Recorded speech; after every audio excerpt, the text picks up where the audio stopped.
Halo, apa kabar semua? Kembali dengan Putra Reza di Project Review. Dan ya, sebagian dari kamu mungkin beberapa waktu ke belakang agak sadar ya kalau di belakang saya atau di setup meja kerja itu ada yang sedikit berbeda, yaitu hadirnya sebuah monitor. Ya, monitor itu adalah miliknya Lenovo, yaitu ThinkVision T32P20. Sebuah monitor 4K dengan harga 6,9 juta rupiah.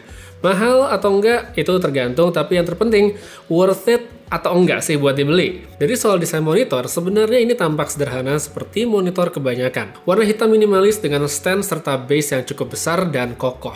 Nilai plus lain yang saya suka, ada selipan buat naruh handphone yang kepake banget. Untuk proses bongkar pasang monitornya ini juga gampang sekali, tinggal disambungin, klik, dan beres. Sambungannya pun juga kuat, jadi mau layar diputer-puter pun itu nggak perlu khawatir bakal lepas. Ngomong-ngomong soal muter-muter nih ya, monitor ini memungkinkan untuk digunakan dalam orientasi landscape maupun portrait sehingga fleksibel sama kebutuhan. Selain itu, bisa digeser-geser juga, angle layar bisa disesuaikan, dan tinggi rendahnya pun bisa diatur. Di bagian depannya, ini hanya ada logo ThinkVision di satu sudut, sedangkan sisanya adalah beberapa tombol menu untuk melakukan pengaturan seperti misalnya skema warna, koneksi, dan lainnya. Beralih ke bagian port, Lenovo cukup royal karena ngasih banyak. Ada HDMI, DisplayPort, serta USB 3.1 Gen 1 untuk pilihan inputnya. Selain itu, di bagian samping ini juga ada port USB-A yang bisa dipakai untuk ngecharge dan tidak ketinggalan jack audio bagi yang butuh. Sedikit nambahin lagi soal ngecharge, tadi kan saya udah sempat bilang kalau user bisa ngecharge menggunakan port USB-A yang ada di samping. Tapi selain itu, sebenarnya user juga masih bisa ngecharge atau ngisi daya menggunakan port USB-C yang ada di belakang. Outputnya pun juga lumayan besar, up to 75 watt. Jadi, selain bisa untuk nge-charge handphone, menariknya juga ini kita bisa menggunakannya untuk nge-charge laptop yang mendukung. Jadi misalnya kayak kamu punya MacBook gitu, kamu bisa nge-charge sambil extend ke monitor lebih besar dengan hanya satu kabel. Itu buat saya menarik banget. Sekarang baru kita ngomongin soal spesifikasinya.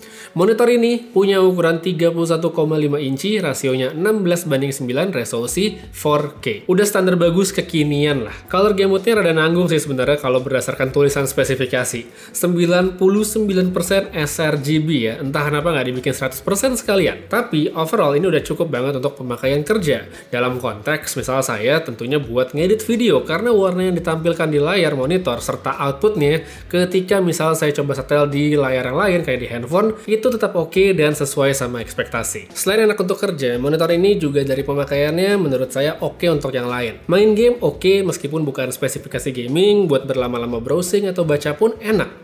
Selain karena ukurannya yang besar, fitur eye comfort ini juga bikin mata nggak cepet capek ketika ngelihat layar. Jadi dengan harga segitu gimana kira-kira worth it atau enggak sih sebuah monitor dari Lenovo ini? Kalau menurut saya balik lagi pada skema pemakaiannya.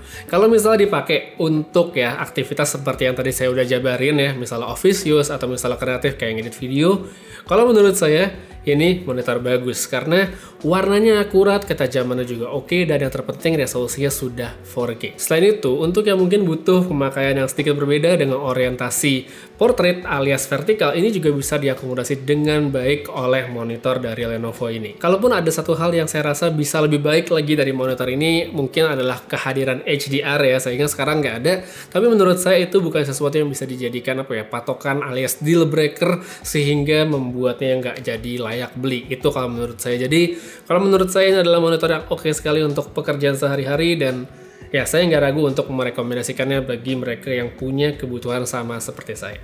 Jadi buat kamu yang mungkin tertarik untuk melihat lebih detail atau mau langsung beli, bisa cek link yang ada pada kolom deskripsi di bawah.